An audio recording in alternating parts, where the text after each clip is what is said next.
تعالي هقولك على وصفة طبيعية هتعمليها ومن اول جلسة هتشوفي تفتيح في الجسم والاماكن الحساسة ما شفتوش قبل كده. تغيب النعومة حرير. قلب حلو زي قلبك وتدوسي على علامة الحفظ، واوعي تنسيني بدعوة حلوة في الكومنت.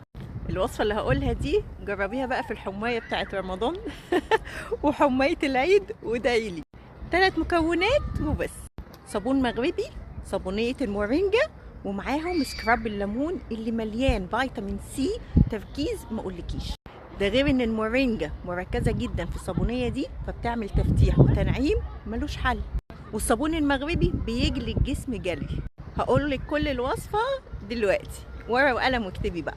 بتجيبي معلقه كبيره من الصابون المغربي، عليهم معلقه ونص من صابونيه المورينجا، عليهم معلقه كبيره من السكراب بتاع الليمون. لو بشرتك حساسه او ملتهبه بدلي سكراب الليمون بسكراب الفراوله، وبرده في نسبه تفتيح حلوه بس ما تعملش التهاب. هتعجنيهم مع بعض بميه ورد او ميه عاديه براحتك، ده ينفع وده ينفع، لحد ما يبقى قوامهم كريمي.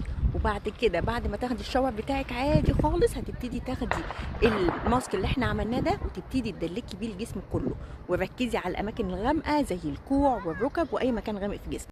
ولما تغسلي جسمك ادعيلي لما تشوفي التفتيح والنعومه.